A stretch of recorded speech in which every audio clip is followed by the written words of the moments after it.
On behalf of Sri Aurobindo Integral Life Center, Auro University, and on behalf of Auro University, Pondicherry, I welcome all of you to this discourse, which is based on art and spirituality, Kala Evam Adhyatm. We are continuing with the series.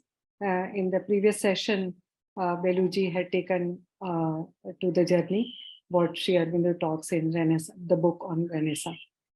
Today again, I invite Beluji to continue with the same line, and thereafter we will have 15-minute discussion. If you have any question or any comment, you can put it in question and answer box. Otherwise, you can directly participate even in between while raising the hand, because you are entered as participant also. Or at the end, we will have 15 minutes. There also you can talk. Thank you. Over to you, Beluji. Thank you, Kiranji, and namaste everyone who has joined and also who will be joining in the next few minutes. Last time we had kind of like, I did a little quick overview of few key points from Sri Aurobindo's various writings on Indian art, which have a focus on spirituality as the foundation of Indian art and aesthetic, the aesthetic side of Indian culture. So this time I thought I will go a little bit deeper into some of his key essays, starting with, he has actually several essays on Indian art, but in this book, which I'm going to just show here, and these are also available as full PDFs. This is the in his complete works, it's volume number 20. It's titled The Renaissance in India and Other Essays on Indian Culture. There are 4 essays simply titled Indian Art 1, 2, 3, 4. So the first essay is a general one, which I will try to go into a little bit today, because there he brings up some very important points of how the connoisseurs, the rasics, should be looking at art, whether it is Indian art, and he also gives example of European, Western art, and sort of like gives us a very good, what he calls as the first principles to understand any artistic aesthetic tradition. And with very interesting examples, he explains that. So I would like to go a little bit deeper into it today and maybe the next week, and then we will do some other different things. But before I get into that, last time I didn't get a chance to speak what Kiranji also wanted me to share, just a few quickly about what Renaissance-AuroBharati is. So AuroBharati is a vertical of Sri Aurobindo Society that focuses on Indian culture, studies and research and various educational activities related to all aspects of Indian culture, with this, in the light of Sri Aurobindo and the mother's vision for the future of India and India's role for world and humanity. So we are not only looking at what was glorious about the past of Indian culture, but also what it means for the future direction of India. And I had one particular division of AuroBharati, which is the monthly journal, which is our main dissemination instrument, you can call it. It's a monthly online journal that is called Renaissance, taken from this very book, the title, The Renaissance in India, The Rebirth of India. So the focus of this journal is on 2 things, Indian culture and integral yoga. How integral yoga is the foundation on which new India can be reborn. So we do a monthly theme, but they are part of yearly series. So this year we have taken up the series, All Life is Yoga. Last year we had from Mother Symbol, the 12 petals, the 12 qualities or 12 soul values. So we are now working on a new theme for the April issue that will be released on April 21st. And then we plan ahead for a couple of months ahead. So I invite everyone, to whoever wants to write, to be a part of journal as well. It's free online subscription. I'll put it in the chat windows at some point, so you can subscribe there. And through this journal, we also, as part of our journal related activities, we organize various events, seminars, workshops, lectures, online, offline, both ways. So everybody's welcome to join. Okay, with that out of the way, let's get to this Indian art. So I have my PowerPoint also, and I'll refer to that at some point. But I thought I can also put on the screen the actual. Okay, Satyaji, can you enable the screen sharing for me, please? I Yes. would like to show the chapter and highlight sections, because in short period of time, I don't think we can read through the whole thing, but You can do. yeah. So where would that be? This is okay. So I think this should be visible. So this is Indian Art 1.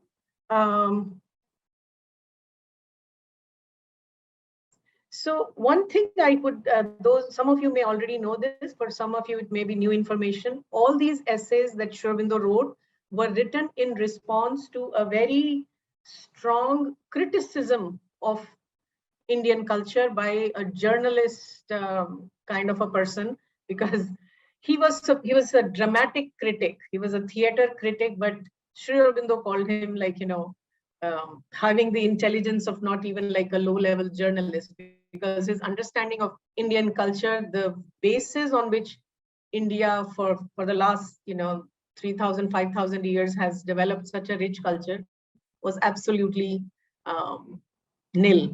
So his name was William Archer.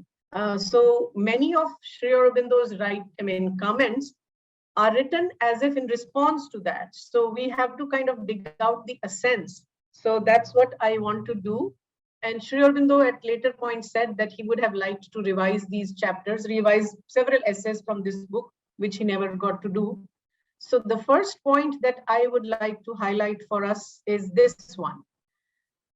This aesthetic side of a people's culture is of the highest importance and demands almost as much scrutiny and carefulness of appreciation as the philosophy, religion, and central formative ideas, which have been the foundation of Indian life, and of which much of the art and literature is a conscious expression in significant aesthetic forms.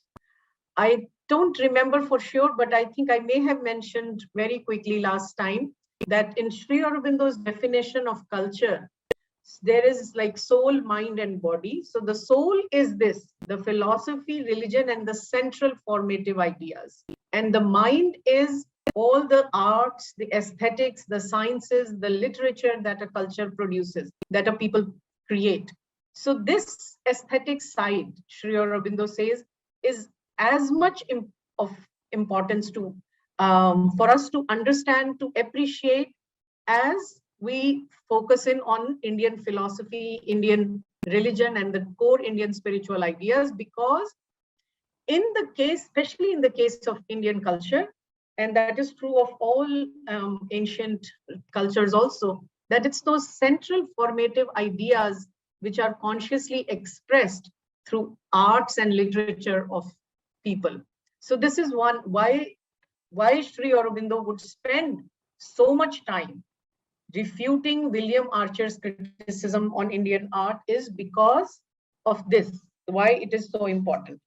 And then later on he says that what we need is a general and a searching consideration of first principles in any complete view of the essential motives of Indian culture. And this is where I think it becomes really important for us, why we are here. And then he says, I am appealing mainly to that new mind of India, which, long misled by an alien education, view, and influence, is returning to a sound and true idea of its past and future. But in this field, the return is far from being as pervading, complete, or luminous as it should be. So this is the why of our project. Why is it that we are concerned about understanding the basis, spiritual basis of Indian art? Because of our alien education.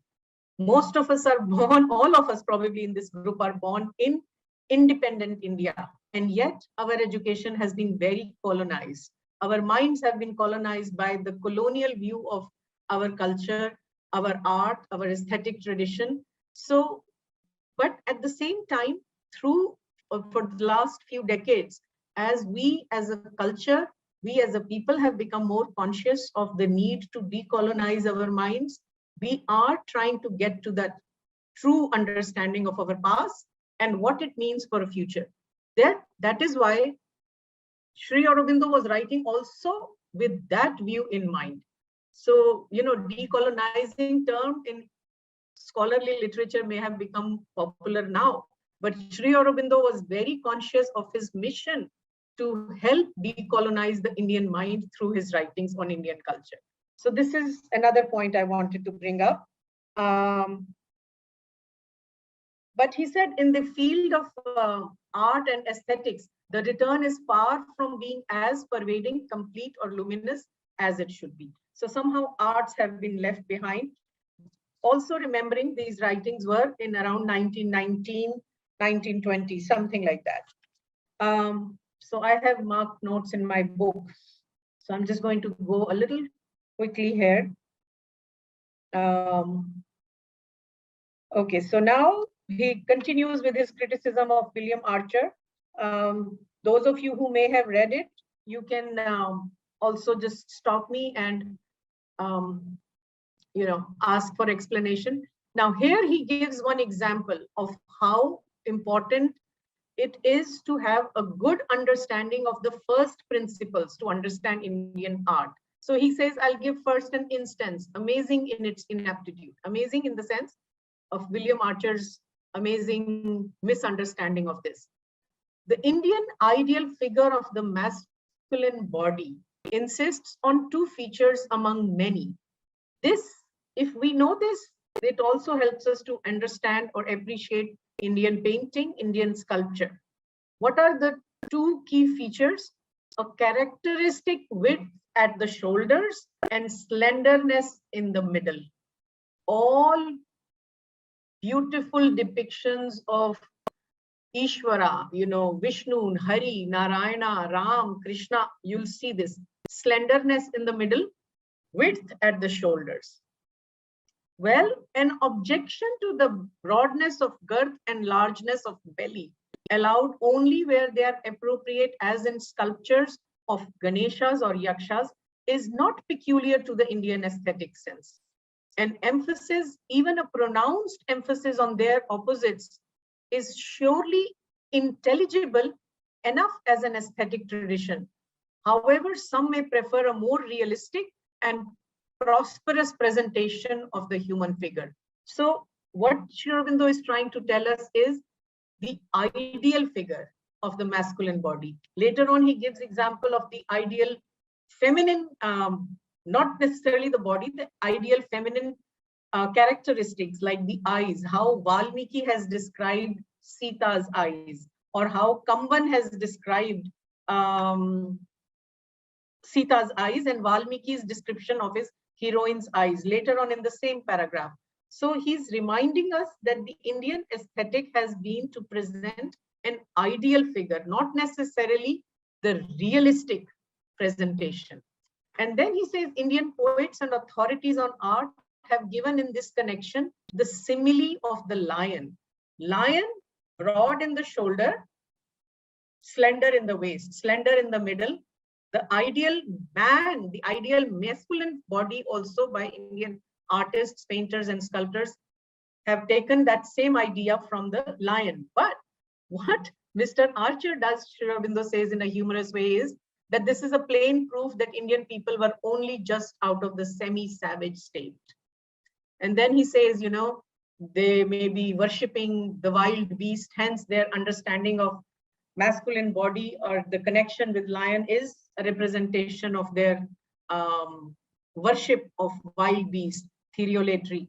Similarly, he says then, because Valmiki describes his heroines, his Sita's eyes like wine, it's like, this gentleman Archer would say that Indians were always in some state of intoxication. So they were always thinking of wine.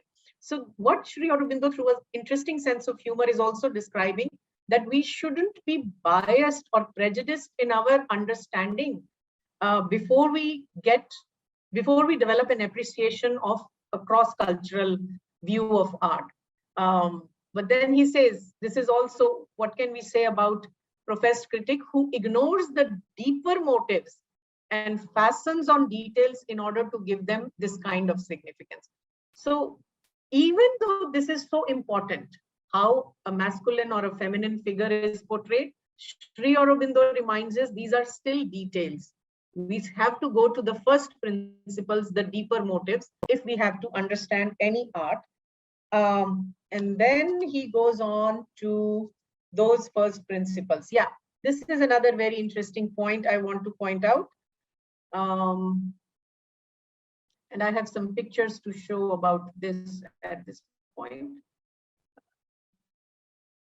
Yeah, so this kind of nonsensical understanding, he said, can be pardoned in the average man who, under the high dispensation of modern culture, is not expected to have any intelligent conception about art. This is the state most modern education has brought us in. We do not have an intelligent conception about art. We are more into the entertainment, art as entertainment, or art as a side cake to make us look cultured. This is also where another place Sri Aurobindo says this is the a sorry state that modern education has brought us into, that we have forgotten how to appreciate what is truly beautiful, what is truly aesthetic. So again, a reason as to why we are doing what we are doing in this project. So because we have been under this influence of modernity, we have lost this intelligent conception of art. And this, I think I already talked about last time, where the whole basis, he says, the whole basis of Indian artistic creation, perfectly conscious and recognized in the canons. Canons mean the scriptures that have to do with Chitrakala, with the art of sculpture, the art of temple architecture, and all those things. The Shastras, it's been fully recognized in the canons, is directly spiritual and intuitive. And then I think last time also I mentioned, Sri Aurobindo refers to the work of Hevel, who has spoken about his book, E.B. Hevel, The Ideals of Indian Art, which came few years before Sri Aurobindo's essays. So Sri Aurobindo very pointedly refers to him, his work, and appreciates that. So let me just continue this. Yeah.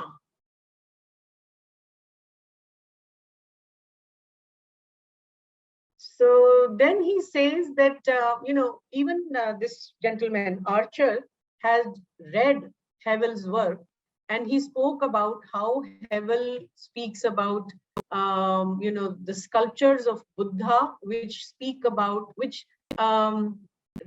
reflect the idea or symbolize the idea of intuition, the power of intuition. And then he says, somehow he has this objection that even the Newton's idea of gravity, the gravitational force in the earth, which was also a great intuition, he says that it is, let me just read. Sri Aurobindo says, he, meaning Archer fastens on Mr.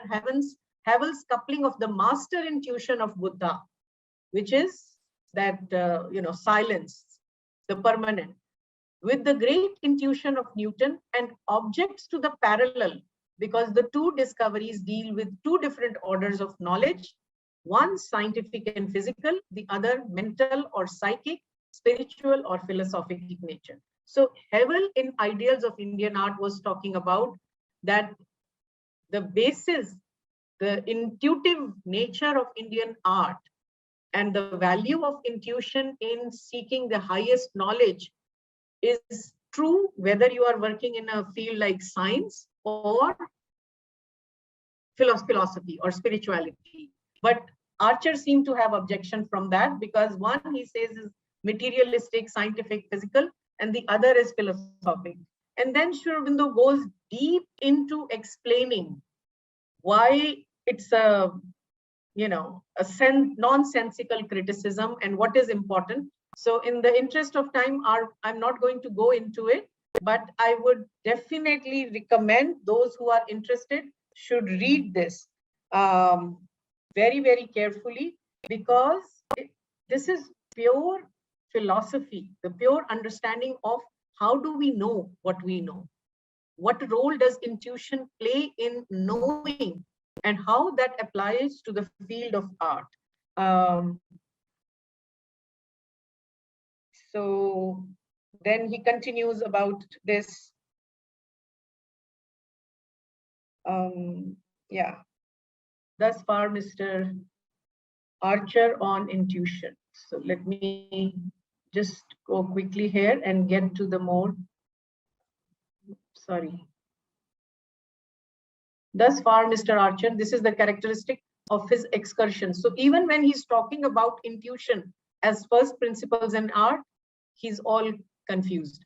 And here actually Sri Aurobindo describes something very nice about how Buddha's intuition, when he says that he would have rejected a certain Vedantic intuition, that is all nonsense, Sri Aurobindo says, because Buddha neither accepted nor rejected, but simply refused at all to speculate on the supreme cause, the Atman. He didn't say Atman is or not. He just stayed silent.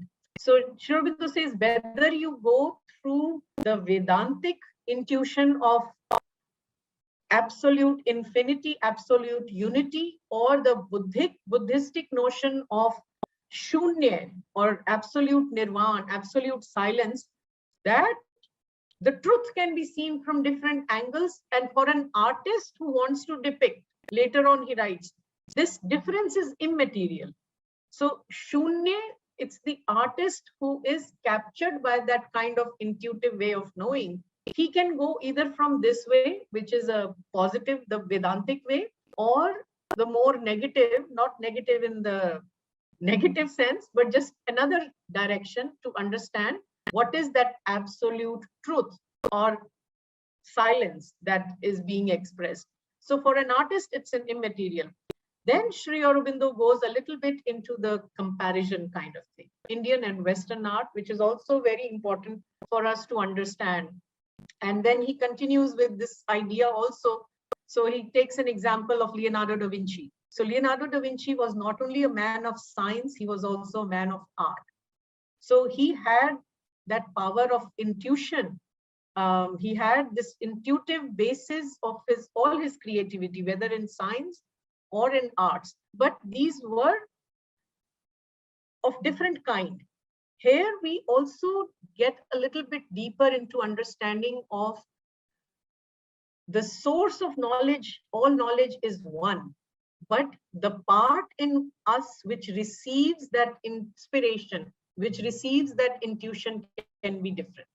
So there can be a side of intellect which can be very open to the kind of intuitions that Leonardo da Vinci was able to receive for his drawings on the flying machine, for example, or his understanding of the human anatomy. That was a certain kind of receptivity, certain kind of intuitive receptivity that he had. And his other creative intuitions in art were a different kind. So, and in art itself, Sri Aurobindo says there are different kinds of intuition. And then he goes into some examples of literature, which Kiranji would also find very interesting, where he speaks of Shakespeare, Balzac, and Ibsen.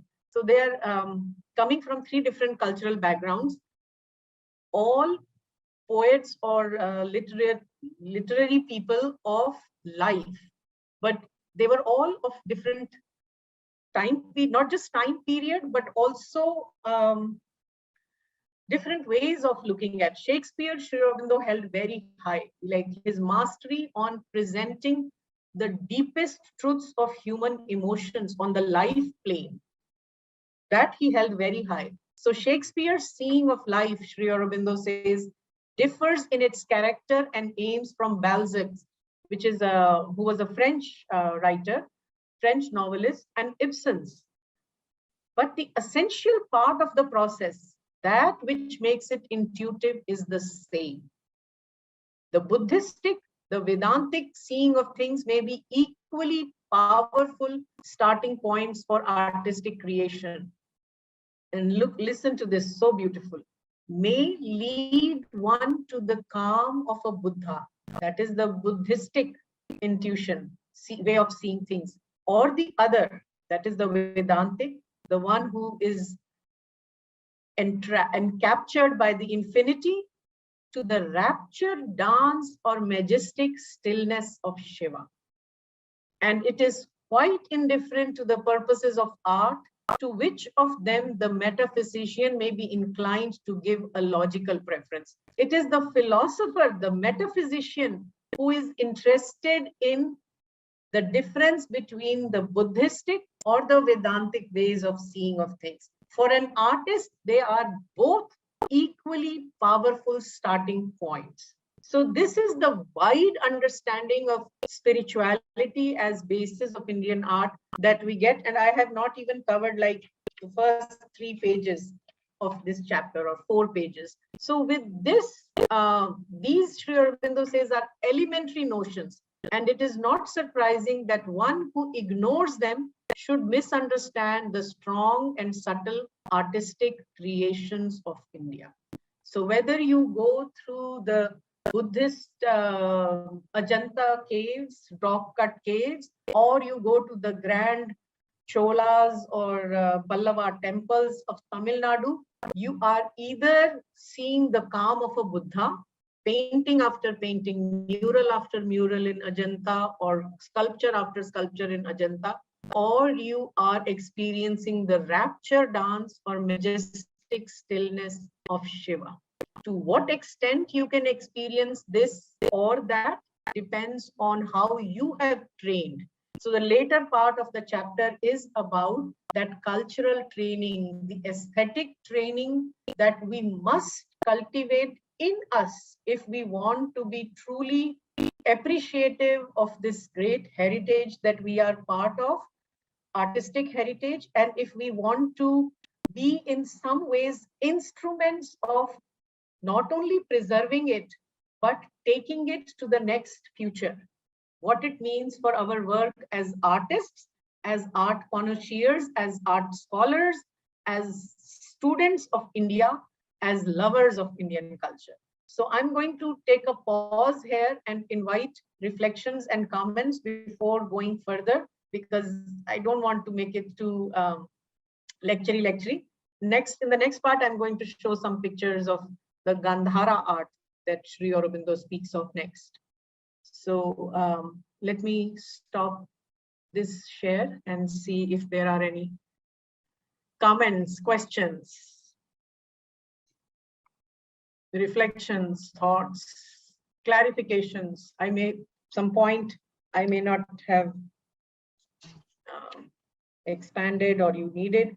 And those of you who have been reading it, please, feel free to share any thoughts or reflections.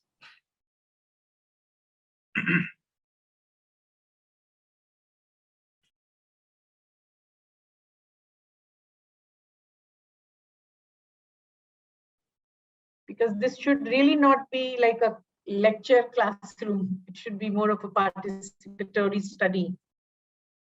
Yeah, I think, Biluji, because let us give time, but I really appreciate the way you are, bringing text as well as your interpretation.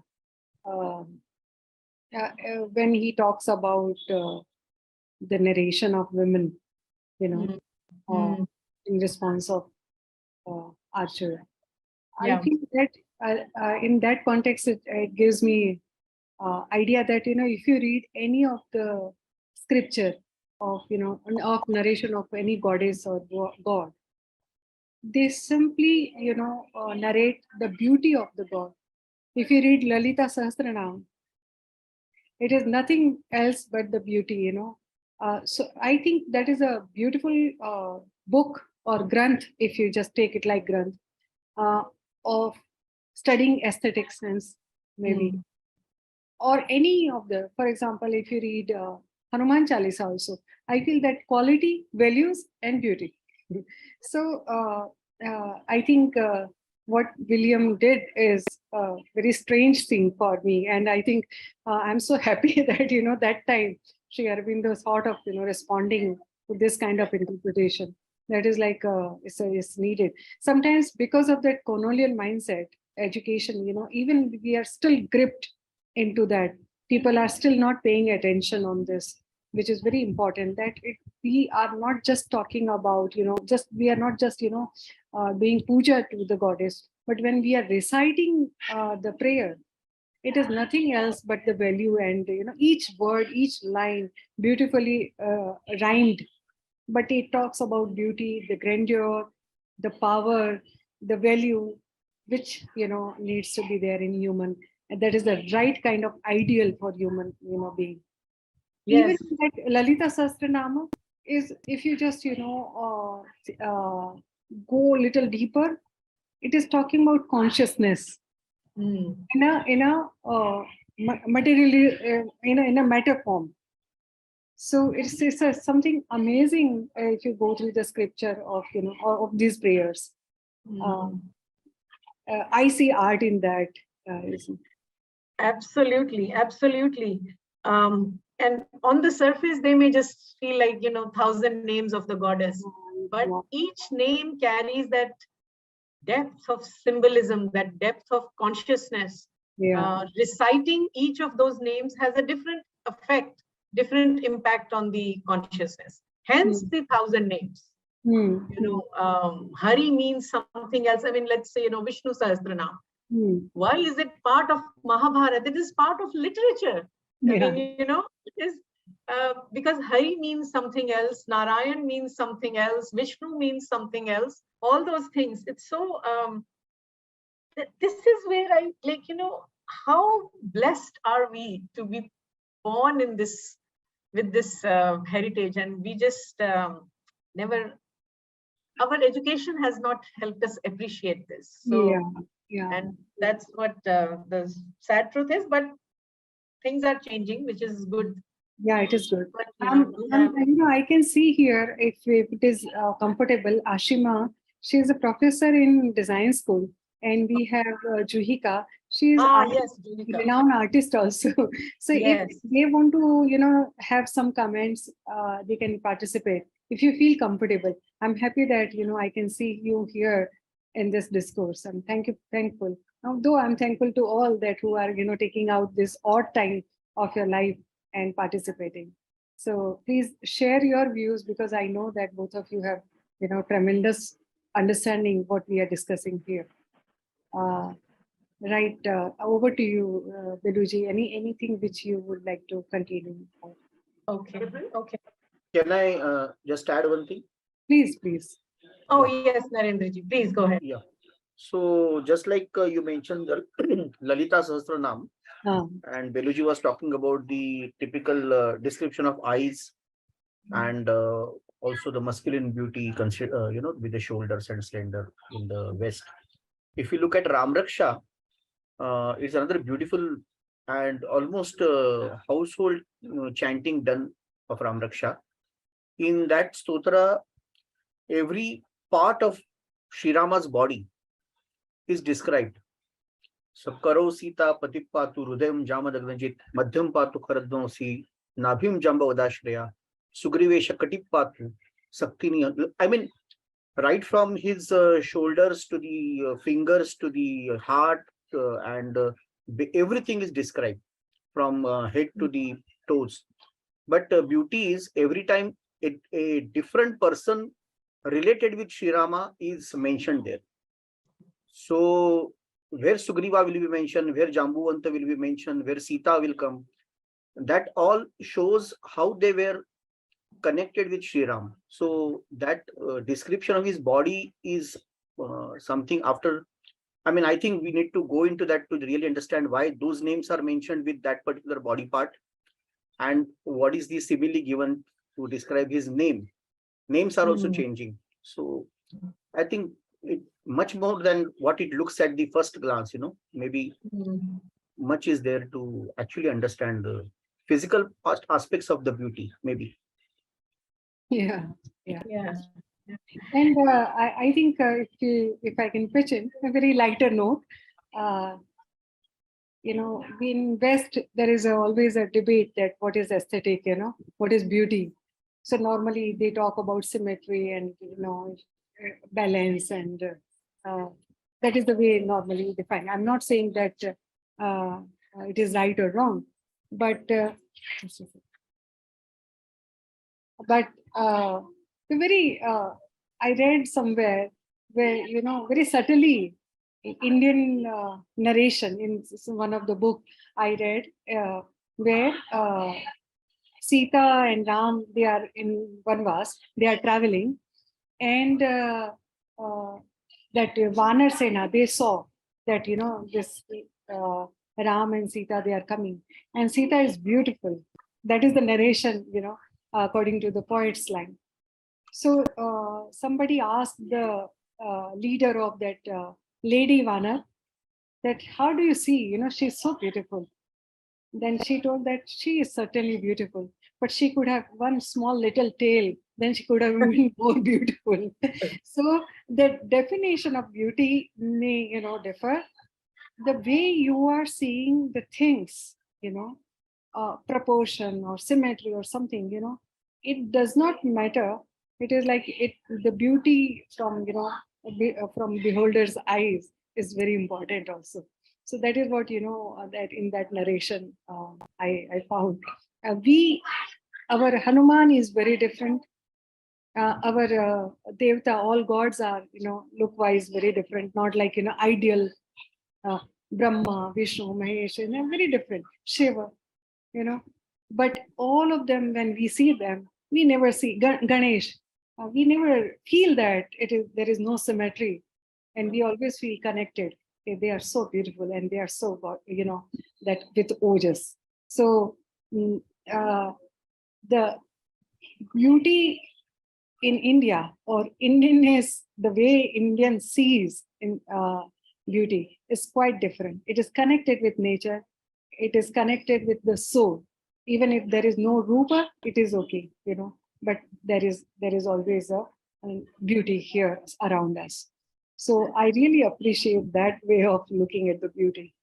Please. Absolutely. This is so powerful, so enriching.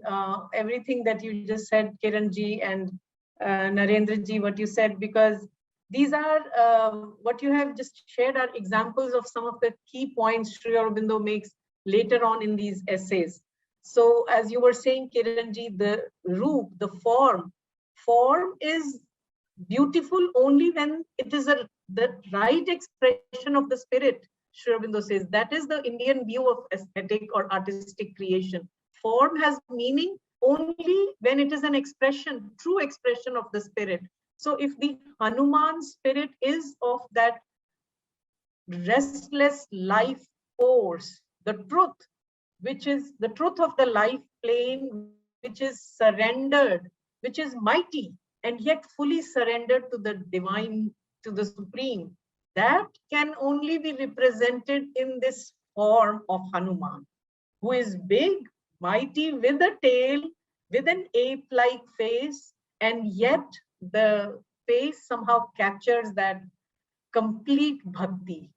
And this is so amazing that tomorrow is Hanuman Jayanti. So we are just taking that example, and what Narendraji was also saying about Ram Raksha. Yes, it is. And the other thing is like what you both were saying. What I also remembered were two other things from Sri Aurobindo. One is the need for, Kiranji, what you just said, the need for cultural training, the connection that we feel towards our culture consciously or subconsciously. We may not be consciously aware of the deeper symbolism all the time of everything, and yet there is something within that feels, that connects with the truth, which is hidden in the form, and all the form becomes an object of worship, right? Automatically we bow down. So that is that cultural training that comes, the samskaras, the upbringing, which is part of it. And another point was also that, there is beautiful description of body, as Narendra was saying, and yet it is not for the sensual or the materialistic ananda or delight of the human body. It is human body as a house of the soul of Rama, all of the being of Rama, various personalities that are that are embodied in this one name Ram. All those, so when you are reciting all those names or imagining all those parts of the body, you are not seeing them only as outer parts of the body, but what they represent, what they symbolize. So these are again certain things that are unique to the Indian aesthetic sensibility. If they have been lost, we need to revive them. There was one comment. Yeah. Rishabh. If Rishabh can come on screen, we would really appreciate. Otherwise, is there. Are you there, Rishabh? Otherwise, Beluji, you read it. Okay, I read this somewhere recently and find it very apt to the Indian conception of art and aesthetics. Aesthetic, or the experience of art and beauty, is a primary bridge, or to use the Platonic image, stairway or ladder between the material and the spiritual. Absolutely correct. And there is a passage of Sri Aurobindo also where he says, this is why aesthetic development is so important in Sri Aurobindo's vision of education, because it makes the being subtle enough to receive the subtler truths that spirituality or the spiritual quest will bring. So it prepares, it's a very important preparatory stage, very, very important. And which is why our ancestors knew about this need for aesthetic satisfaction of the being, which is of the higher vital. So there is a vital part in us, which is life plane, where all the emotions, the desires, the passions of, all kinds of things reside, or that is the, part which expresses itself through passions, emotions, desires in higher. So the higher part of that vital is where the aesthetic development is important, because that is the source of all creativity. That is the source of all appreciation of beauty that we develop. And it is for the development of that part that when in a certain stage of Indian spiritual history, when the Tantra Puranic Upasana models, which we today understand as, primarily as the temple worship, the mainstream understanding of, Hinduism, Sanatan Dharma, or even Buddhist or Jain traditions, that temple worship became popular. How important it was to develop, to satisfy that higher vital need of aesthetic satisfaction. Hence, so much emphasis on beautiful rituals, adorning the gods and goddesses with beautiful garments, with all kinds of flowers and dhoop and incense. So all senses are beginning to feel that delight, beginning to feel that beauty, because when that part is satisfied, there is an opening for the subtler truths. So one is prepared to go beyond that. So this is why there was so much emphasis given. We were not like, our spirituality was not about going to some cave or sitting in the Himalayas. That was one part of it, but not the entire. For majority of people, it was to go through the different needs, different stages of life to come to that, to be one when the being is ready for taking the next leap. So thank you. I really appreciate all the comments. Good evening. Am I audible? Yes. Who is this? Oh, Juvika. Juvika. Yes. So I would just want to kind of just add to whatever you said regarding how Sri Aurobindo is saying that the aesthetic is all about also idolizing the figures, Indian in Indian aesthetics. Um, and the reflection of that, which we can see in the miniature paintings, especially when you say the Jain manuscripts of Chaur Panchashika, as well as when you see and refer to Gemini Roy's painting, where how the eyes are, exaggerated, and the torso of the body is so slim, and then how the figures and the physique has been depicted to an extent that it becomes so simple, at the same time becomes a symbolic representation of pure aesthetics. So I think if we go back to Ajanta Ellora, how Padmapani has been portrayed, whatever, when you were actually describing and reading out what Sri Aurobindo says, I could just imagine Padmapani in front of me, where it's like he's actually describing the features of Padmapani. Or even if I go back to the early civilization, where to Indus Valley civilization, where the mother goddess sculpture has been found, where the breast has been exaggerated, which is a pure form of feeding. So it's like, the mother. So it's a deity. So how the symbolic representation has a direct meaning to the aesthetics, rather than going or I don't know how to say it, but how it has been portrayed in Indian paintings, I think it is very much visible when we talk about contemporary art. Also, how the symbolic representation of say animals has been taken to some extent. If when I say Frida Kahlo, how the symbolic representation of monkey has been, has been taken, the animals has been taken from. So sometimes I feel whether it is why she took it monkey, whether is it because the monkey was her pet, or is it because she must have read, Ramayana, so how it's interesting to kind of keep interpreting why monkey. So yeah, so I think we can go on having our own interpretations through reading Sri Aurobindo and looking at the history of art, the visuals that has been in front of us.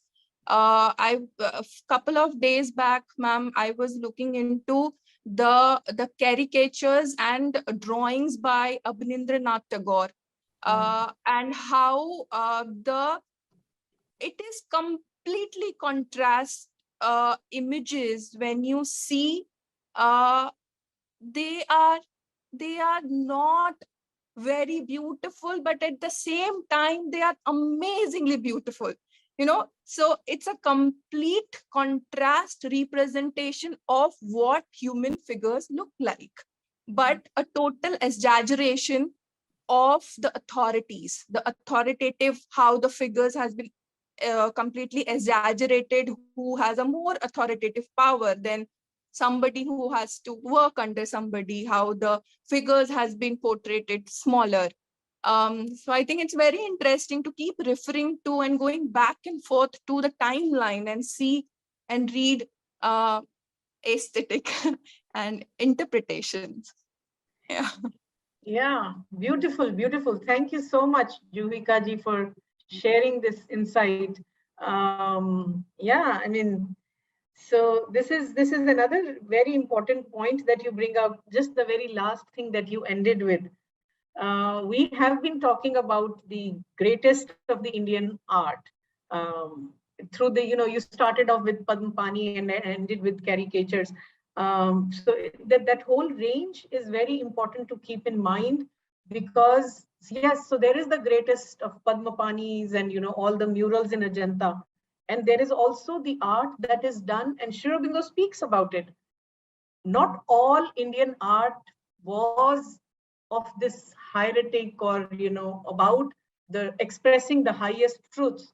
There was art done even in the moments of jest, like the caricature. So this is not something new that, okay, Abanindranath Tagore is not recent, and yet Abanindranath Tagore was a very key figure in the tradition, in the Indian painting history, in the history of Indian painting, because he was a key figure in the renewal, the rebirth of bringing the Indian soul back into the painting, which had before him, before the Bengal school, was more imitative of the Western European realism schools.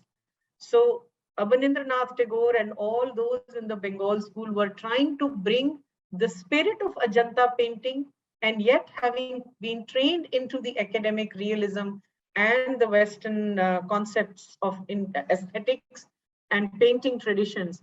So what new forms they gave to. So for him to bring back that old tradition of caricatures, expressing art in a lighter mood, because intuition is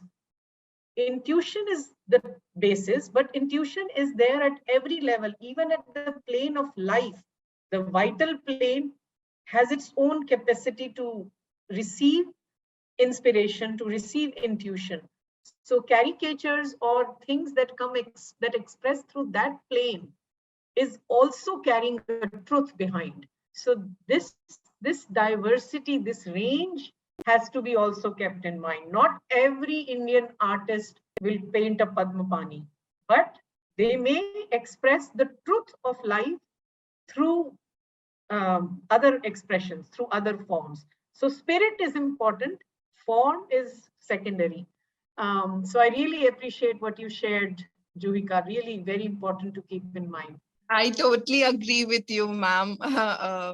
Whatever you said, it's very interesting to kind of, again, going back and forth, coming and then reflecting how, also Rabindranath, Abanindranath, Gaganendranath, all of these were the major figures to kind of, again, rejecting what Raja Ravi Verma did.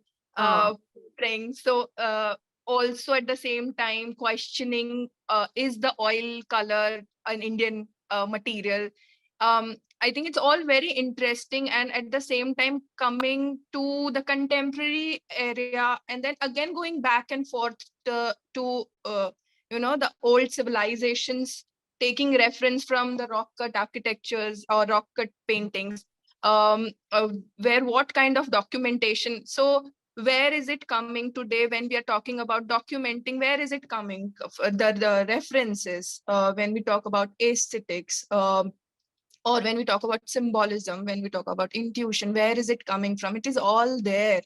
Yes. But then I think it is very interesting to keep referring to the timelines, and also at the same time, not just Indian, it is also very interesting to keep referring to West.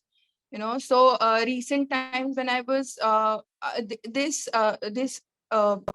exercise, I started working with students to not just read Western aesthetics or Western art or Indian aesthetics and Indian art, but what if we start reading them together?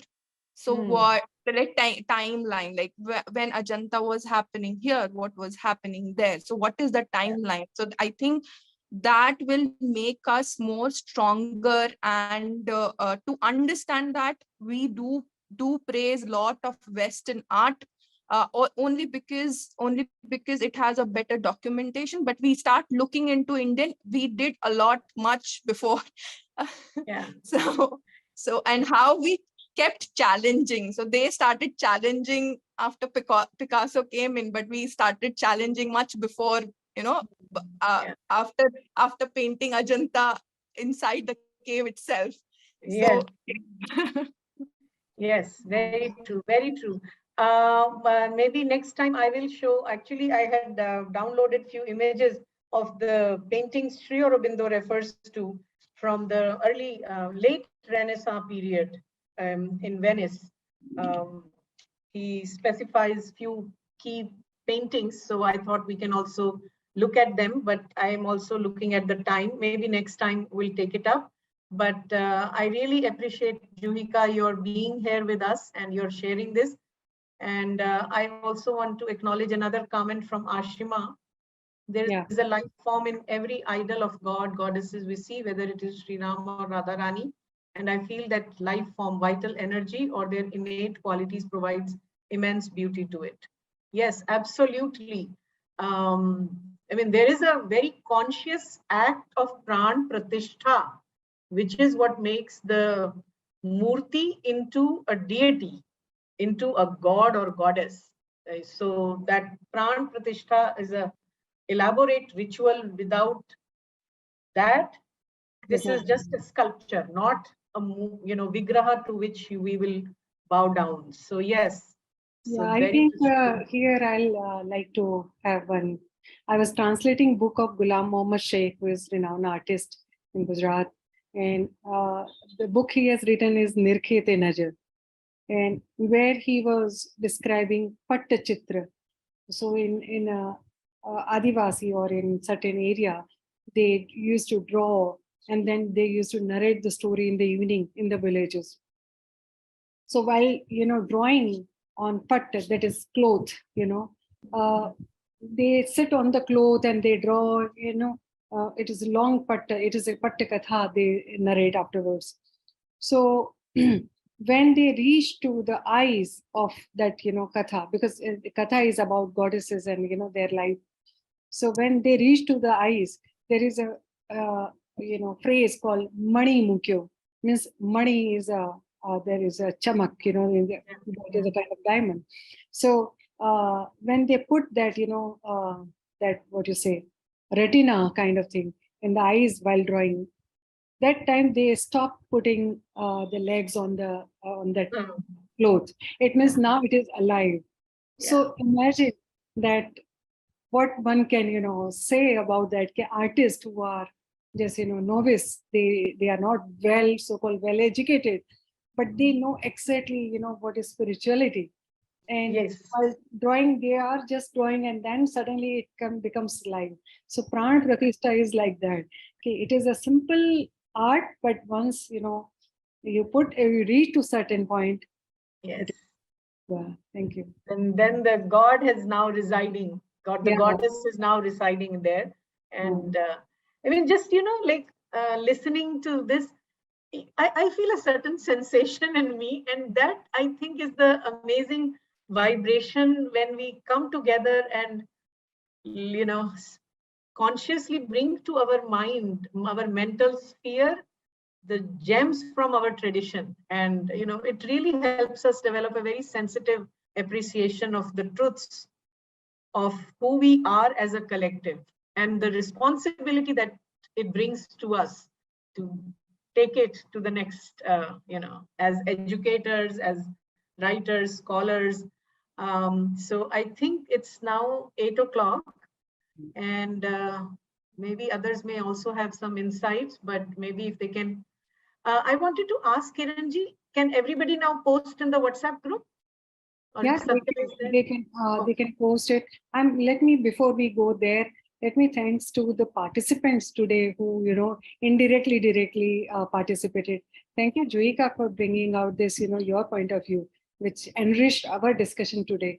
And I look forward for this kind of participation in future also with all. I request all participants. We don't know your area actually, but once you will be participating, it will enrich much more. So I'm thankful that all of you are involved in this discourses. Yes, I think they can WhatsApp us. They can write us. One-way communication is always good. That is why we created WhatsApp. If you need anything. Thank you, Dineshji. If you need any support or any question, if you have, you can always WhatsApp or you can mail also. And phone number is already in WhatsApp, so nothing to worry about it. We all of us are available there. Thank you so much. Okay, so shall we stop here for now, and we'll continue in our discussion next week. with maybe few pictures as examples of the Indian and Western art. We'll pick it up. After your session, Narendra ji will be, bringing up. Okay. Okay. Once you finish your sessions, I'll request Narendra ji to pitch. So maybe you and I can touch base briefly tomorrow or day after, depending on our schedules. So we'll go from there. Thank you. So Yeah, let's just, thank you. Thank you so much. Thank you, Narendra ji. Okay. So we'll close here.